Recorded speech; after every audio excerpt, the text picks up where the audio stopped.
तो ग्रेविटी हमारे पास कितनी होती है, Gm/r²। तो यहाँ पे हम वैल्यू पुट कर देंगे, वो होगा हमारा मास Gmm/r²। m से m कैंसिल हो जाएगा तो क्या बचेगा, Gm/r²। ये ग्रेविटी बच जाएगी। तो उसने बोला है कि ग्रेविटी में क्या वो आएगा, चेंज आएगा अगर श्रिंक होगी तो वो क्या हो जाएगी, इंक्रीज़। क्योंकि जब रेडियस कम होगा तो एक्सेलरेशन ड्यू टू ग्रेविटी क्या होगी, इंक्रीज़। इसलिए right answer is increase. Next question है, on a cold morning a metal surface feel colder. बोलता है कि मतलब एक सुबह है ठंडी, मतलब उसमें क्या है, मेटल सरफेस जो है वो ज़्यादा ठंडा वो फील होता है देन द वुडन सरफेस, मतलब लकड़ी के सरफेस से। क्यों, रीज़न क्या है, तो रीज़न है इसका सीधा ही आंसर बनेगा metal has high thermal conductivity. यहाँ पर राइट ऑप्शन होगा कि थर्मल कंडक्टिविटी ज़्यादा होगी मेटल की। अब हम नेक्स्ट क्वेश्चन पे चलेंगे, क्वेश्चन नंबर 5। तो क्वेश्चन नंबर 5 में क्या बोला गया है हमारा, क्वेश्चन नंबर 5 में बोला है if Q1, U1 and W denotes the heat added, change in the internal energy, work done respectively in a closed cycle process, then। अब इसने बोला है कि Q1, U1 एंड W ये हीट को डिनोट करते हैं, U इंटरनल एनर्जी को, W वर्क डन को डिनोट करता है। तो बोलता है साइक्लिक प्रोसेस में क्या सेम रहेगा या क्या ज़ीरो होगा, ये पूछा है। Option A is U equals to zero, Q equals to zero, W equals to zero. Last option is Q which is equals to zero. अब हमें पता है साइक्लिक प्रोसेस, साइकिल मतलब एक जगह से जाके वहाँ पर ही एंड हो जाता है। तो वहाँ पे एंड होगा तो वहाँ पे इंटरनल एनर्जी क्या होगी, ज़ीरो, क्योंकि जहाँ से शुरू किया था वहाँ पे पहुँच गया। तो right answer is U, internal energy equals to zero. Next question है question number 6। The temperature of the source and sink of a Carnot engine and 400 Kelvin and 300 Kelvin respectively, its efficiency is। इसमें याद रखना कि Carnot engine का formula होता है efficiency के लिए। ये आपसे डायरेक्ट भी पूछा जा सकता है, ईटा इक्वल्स टू 1 - TC/TH। यहाँ पे TC है temperature of cold, temperature of hot. अब बोलता है कि कोल्ड किसी चीज़ में जो टेम्परेचर जाएगा वो कौन सा होगा, वो वही होगा जो सिंक से मतलब बाहर आ रहा है, और वही होगा हॉट वो होगा जो सोर्स से अंदर जा रहा है। तो 1 - 300/400, जिस टाइम आप इसको सॉल्व करते हो तो 400 - 300, 100/400। अब इसको अगर कैंसिल करते हो आप आपस में, और इसकी एफिशिएंसी, अब एफिशिएंसी बोल रहा है 1/4, अगर इसको 100 से मल्टीप्लाई करें तो 4 का 25, तो 25% is the right answer. Question number 7। Question number 7 में क्या बोला है, if the length of a simple pendulum is increased by 2%। अगर बोलता है लेंथ जो है सिंपल पेंडुलम की वो इंक्रीज़ करते हैं 2%, देन द टाइम पीरियड। ये भी रिपीटेड क्वेश्चन है, ये क्वेश्चन बार बार आता है, कई बार आपसे सिंपल टाइम पीरियड पूछा जाता है। तो टाइम पीरियड का फॉर्मूला होगा इसमें सिंपल पेंडुलम में T इक्वल्स टू 2π√L/G। उसने बोला अगर हम लेंथ को 2% इंक्रीज़ करें, 2% का मतलब होता है 2/100। तो अगर उसने 2% ऑफ L1, यानी पहले वाले की तो L1 ही रहेगी ना, सेकंड टाइम हम करेंगे इंक्रीज़, तो 2/100 इंटू L1 प्लस L1। ये है नए की, ये है पुराने की। जब इसको हम ऐड करेंगे, ये ऐड जब इसको सॉल्व करेंगे ये आ जाएगा 0.2 L1। अब L1 होगा पुराना, उसको ऐड करके ये आ जाएगा 1.02%, यानी 1 से कुछ ज़्यादा इंक्रीज़ होगा, तो ये हो जाएगा इंक्रीज्ड बाय 1%। अब नेक्स्ट क्वेश्चन है क्वेश्चन नंबर 8। वो क्या बोला गया है question number 8, if equation of a sound wave is y equals to 0.0015 sine of 62.8x plus 314t, then its wave length. अब इसके लिए साउंड वाला हम जब चैप्टर करेंगे वहाँ पे हम एक्स एक्सिस पे वाई एक्सिस पे वैल्यूज़ जो होती हैं वो सब निकाल लेंगे। इसके लिए फ़िलहाल एक स्टैंडर्ड वैल्यू है वाई एक्सिस पे, Y equals to A sine of K of X plus omega of T. यहाँ जस्ट के की वैल्यू और ओमेगा की वैल्यू हम चेक करेंगे और हमें पता है lambda equals to 2 pi upon के इक्वल होता है, ये भी फॉर्मूला है।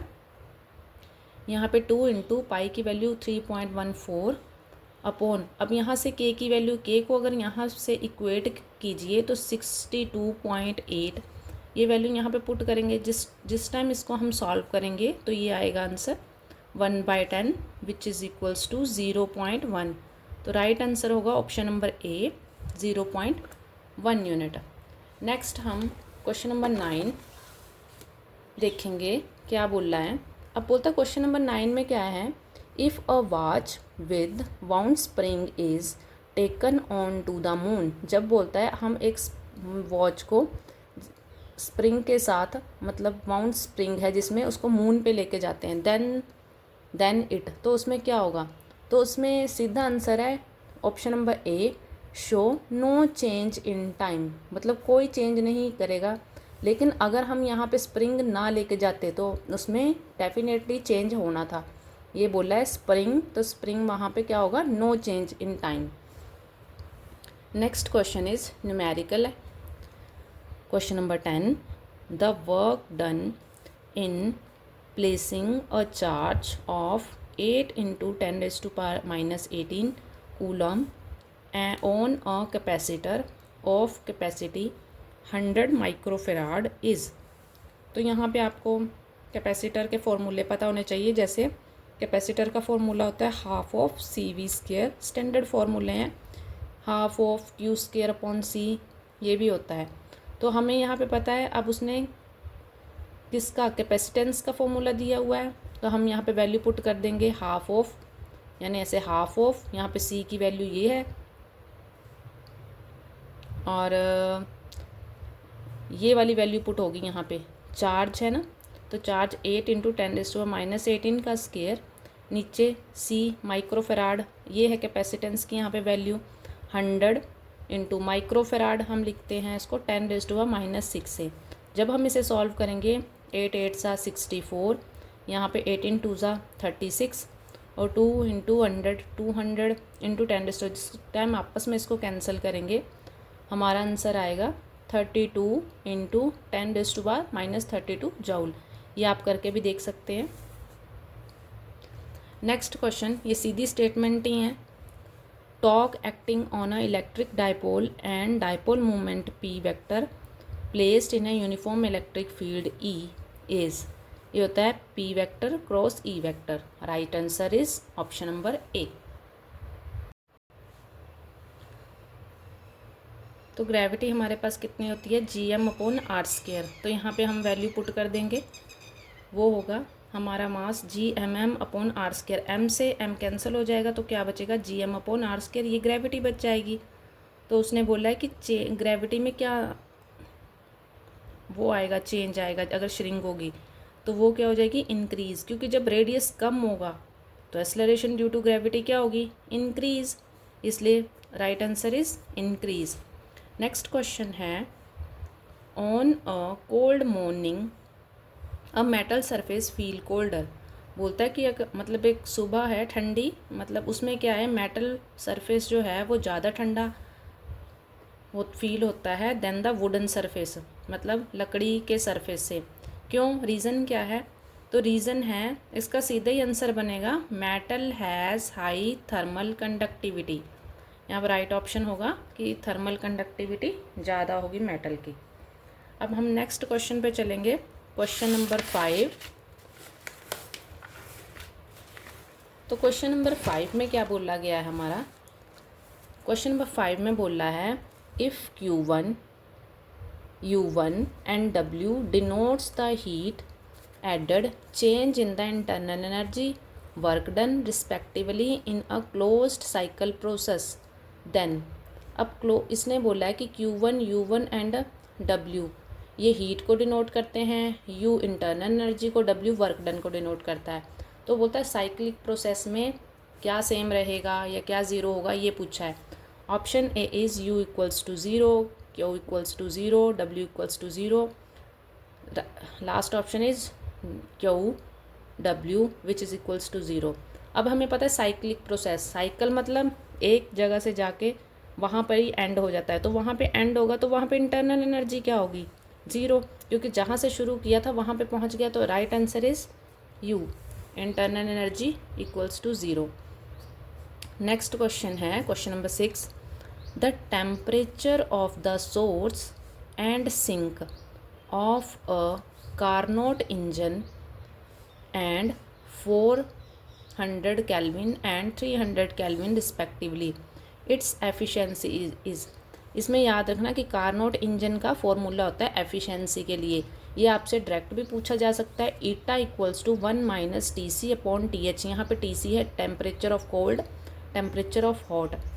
अब बोलता है कि कोल्ड किसी चीज़ में जो टेम्परेचर जाएगा वो कौन सा होगा, वो वही होगा जो सिंक से मतलब बाहर आ रहा है, और वही होगा हॉट वो होगा जो सोर्स से अंदर जा रहा है।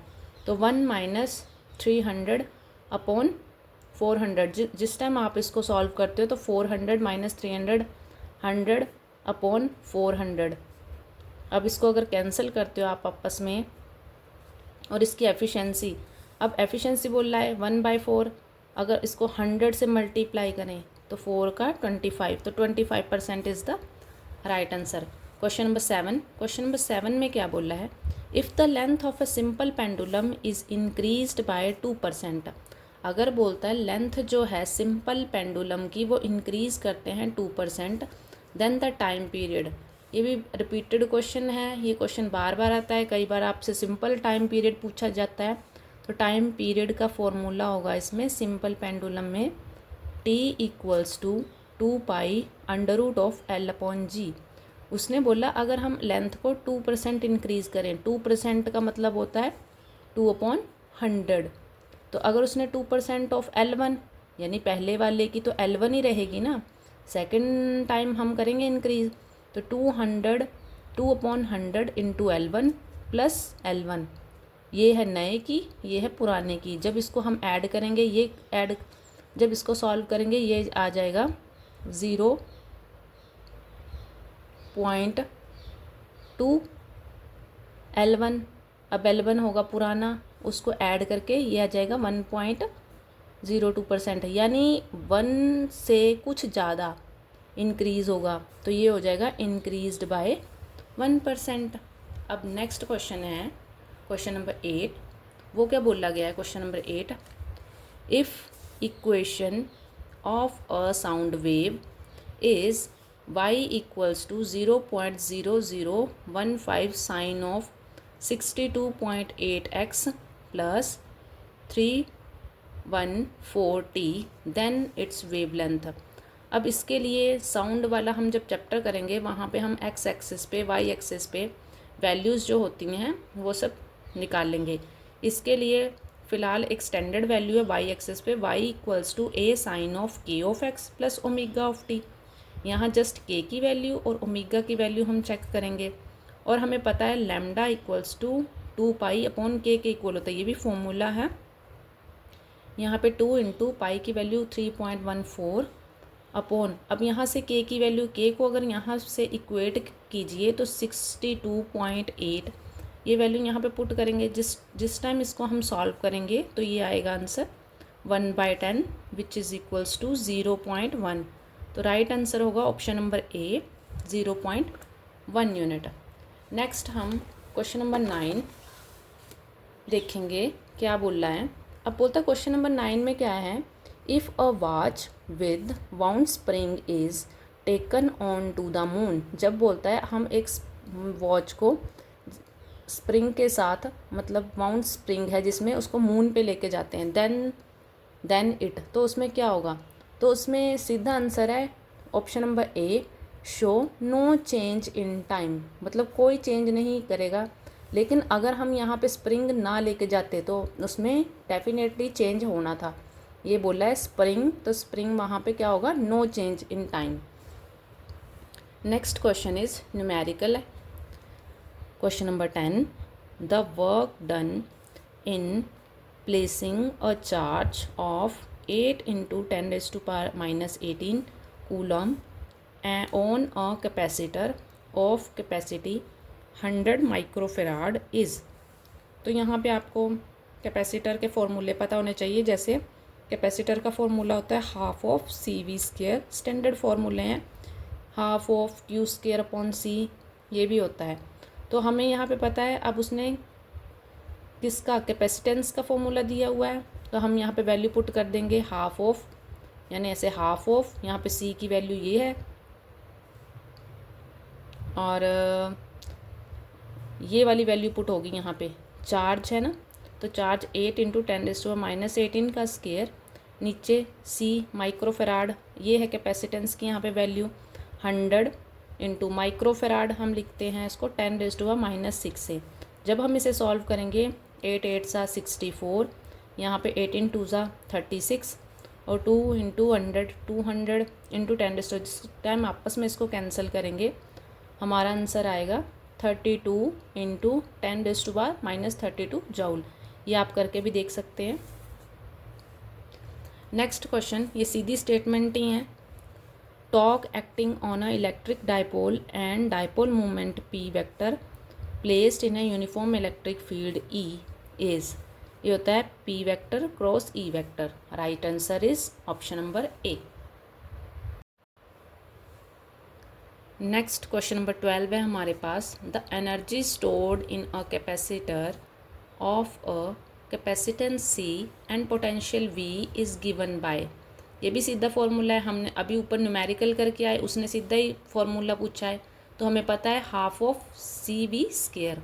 तो कहाँ है ऑप्शन में, ऑप्शन ए बी सी या फिर ऑल ऑफ अबव। तो option number B is the right answer, half of C V square या half of V square C. Next question is question number 13। Question number 13 देखेंगे हम। 13 question में क्या बोल रहा है, in bringing an electron towards another electron. बोलता है एक इलेक्ट्रॉन को अगर दूसरे इलेक्ट्रॉन के पास लेके जाओ, the electrostatic potential energy of the system. तो इलेक्ट्रो पोटेंशियल एनर्जी जो है सिस्टम की वो क्या होगी, वो इंक्रीज़ होगी, डिक्रीज़ होगी, सेम होगी, ज़ीरो होगी। तो यहाँ पे पता है जब एक इलेक्ट्रॉन को दूसरे इलेक्ट्रॉन के पास लेके जाओगे तो उसमें फोर्स ऑफ रिपल्शन बढ़ जाएगा, तो एनर्जी क्या हो जाएगी, increase. A is the right option. Next question number 14। The electric resistance of a certain wire of iron is R if its length and radius are both doubled then.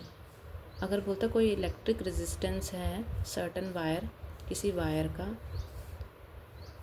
Iron is R, अगर वो are है, if its length, अगर उसकी length और radius दोनों को हम double कर दें तब क्या होगा। यहाँ पे पहले सोल्यूशन देखा जाए, रेजिस्टेंस को हम कैसे लिखते हैं, रो एल अपॉन ए। यहाँ पे रो क्या है रेजिस्टिविटी, एल क्या है लेंथ, ए क्या है एरिया। एरिया हमें पता है पाई आर स्क्वायर होता है। अगर उसने बोला है कि लेंथ को हम डबल कर दें और साथ में उसने बोला रेडियस को भी डबल कर दे, पाई रेडियस की जगह 2r का होल स्क्वायर। अगर इसको सॉल्व करें 12 पाई 4r स्क्वायर, तो ये हाफ रहेगा। अगर ये चीज़ क्या हो जाएगी, मतलब 2 से ये 4 कट जाएगा, 2 2 ज़ा 4, ये अगर हाफ तो l पाई r स्क्वायर, ये वही वैल्यू आ गई। तो राइट आंसर होगा इसका option number B, the resistance will be half and the specific resistance will be same. Next question number 15. If an emitter is used in both a voltmeter in place of voltmeter, then we must connect with the emitter. अगर बोलता है ammeter को use करते हैं in the place of voltmeter, voltmeter की जगह, then we must connect with the ammeter. तो हमें कैसे कनेक्ट करना पड़ेगा, तो हमें करना पड़ेगा a very high resistance in series. और जैसे अगर वोल्ट मीटर पूछा गया हो कि वोल्ट मीटर को मीटर की जगह फिक्स करना हो, तो हमें वहाँ पे करना पड़ेगा पैरेलल में और लो रेजिस्टेंस की वायर।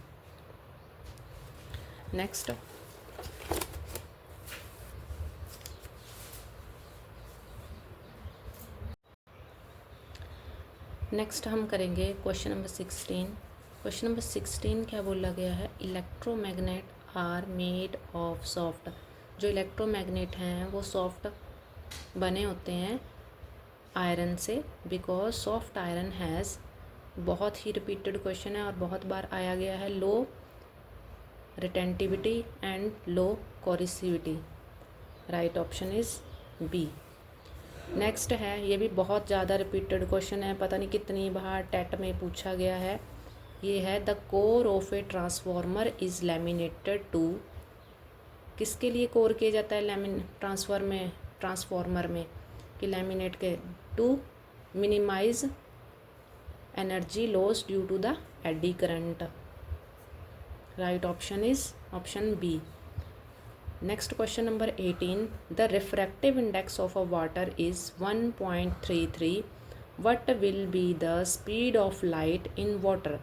अब बोलता है रिफ्रैक्टिव इंडेक्स आपको वाटर का गिवन है 1.33, इसका आपकी बुक में प्रॉपर चार्ट है, वो आप देख सकते हैं कि किसका रिफ्रैक्टिव इंडेक्स क्या है, इसी पे न्यूमेरिकल बनते हैं। What will be the speed of light in water. अब हमें पता है कि refractive index equals to C upon V, मतलब speed of light in vacuum upon speed of light in medium. हमें पता है ये कितना होता है। अब यहाँ से हमने क्या किया, ईटा को नीचे लिख दिया और V यहाँ पे, क्योंकि स्पीड पूछी है, V यहाँ पे ईटा, तो हमें पता है वैक्यूम में स्पीड ऑफ लाइट या सिंपल क्या होती है 3 × 10⁸। यहाँ से रिफ्रैक्टिव इंडेक्स 1.33 वैल्यू को जब हमने पुट किया तो यहाँ पे इसको सॉल्व करके ये आ गया, जिस टाइम डेसिमल हटा यहाँ पे आ गया 300, 133, 10⁸ को वैसे ही रहने दिया। जब इसको सॉल्व किया तो 2 से समथिंग ही आएगा अगर कट करें, तो ये answer, right answer is 2.26 × 10⁸ metre पर second. Next question is question number 19, in refraction light wave are bent on passing from one medium to the second medium because in the second medium, होता है refraction में क्या होता है, light wave bend होती हैं, एक पास करती हैं जब एक मीडियम से दूसरे मीडियम में, तो बोलता है वो सेकंड मीडियम में क्या होता है, वहाँ पे बोलता है जो स्पीड ऑफ लाइट है वो होती है डिफरेंट। आपको पता है जैसे भी कोई 2 मीडियम है, जैसे वाटर से एयर में जाओ, अब एयर क्या है एक रेयर मीडियम है और वाटर क्या है एक डेंसर मीडियम है, तो दोनों में स्पीड ऑफ लाइट क्या होगी, डिफरेंट। यही उसने क्वेश्चन में पूछा गया है। Next question number is 20।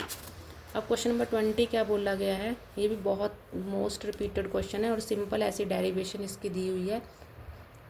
The speed of electromagnetic wave in vacuum is equals to, right option is 1/√of ε0 μ0। Next question is GK का क्वेश्चन ही है, समझ लो, लेकिन फिजिक्स से रिलेटेड है। Question number 21, sir CV Raman was awarded Nobel prize for his work concerned with which of the following phenomena of the radiation. ये almost सभी को पता होगा कि उनको स्कैटरिंग के लिए नोबेल प्राइज़ मिला था। Option number A is the right answer. Question number 22 है, a photon has a energy E, velocity C and frequency V, then which of the following represent its wavelength। हमें पता है in the form of energy E equals to h nu, wavelength की हम ये equation लिखेंगे photon की wavelength की form में, E equals to h nu, और हमें V पता है, फ्रीक्वेंसी इक्वल्स टू C/λ। यहाँ हम V की वैल्यू पुट करेंगे, E equals to hc/λ। तो अगर यहाँ से लैम्डा की वैल्यू निकालेंगे वो हो गया hc/E। Right option is option A, hc/E। Wavelength पूछी है, ये हमारी स्टैंडर्ड वैल्यूज़ हैं, ये आपको ऐसे ही याद करनी पड़ेंगी, E की और V की।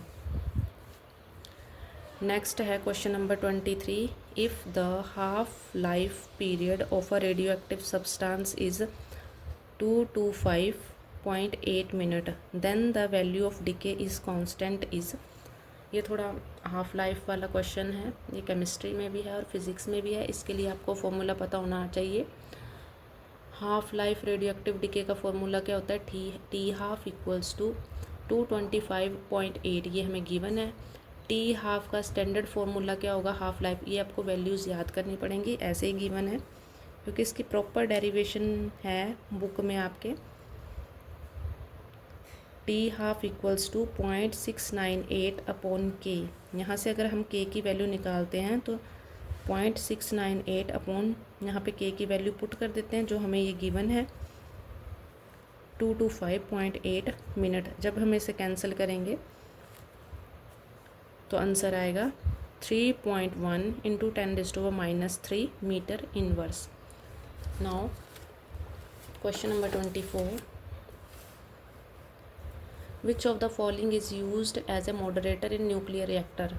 मोस्ट इम्पॉर्टेंट क्वेश्चन और पता नहीं कितनी बार रिपीट हो गया है, ये है heavy water. Option D is the right answer. Next है which of the following when added an impurity into the silicon produces n type semiconductor. बोलता है कौन से टाइप की इम्प्योरिटी हम सिलिकॉन में ऐड करें कि एन टाइप सेमीकंडक्टर बन जाए।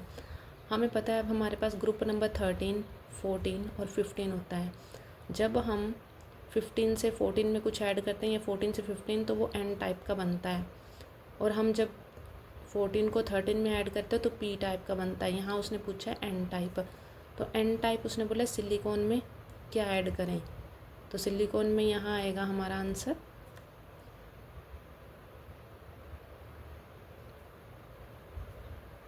यहाँ पे आएगा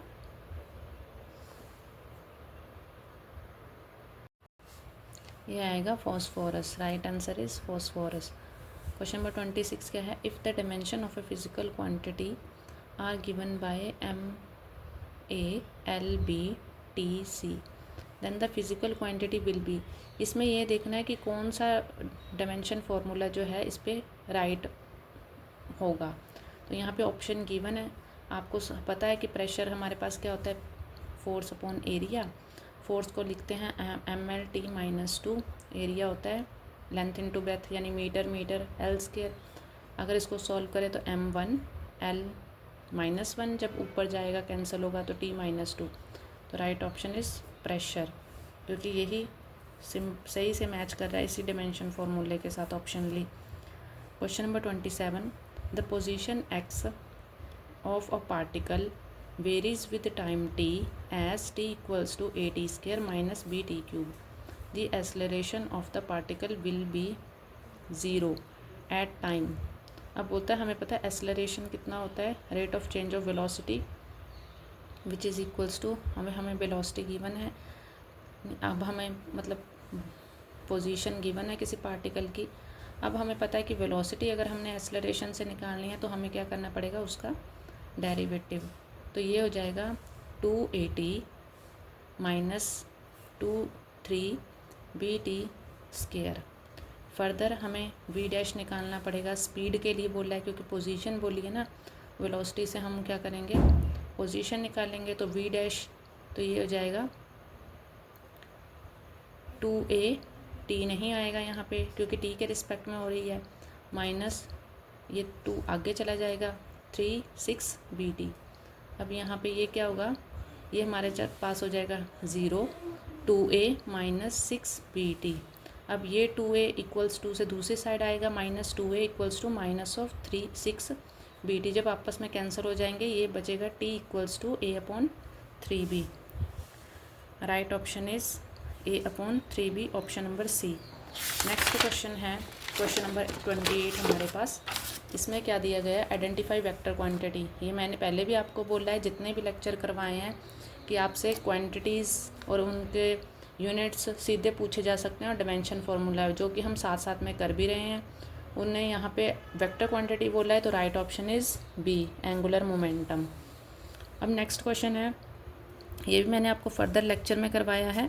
question number 29, a force of 5 Newton acts on a body of weight 9.8 Newton, what is the acceleration produced।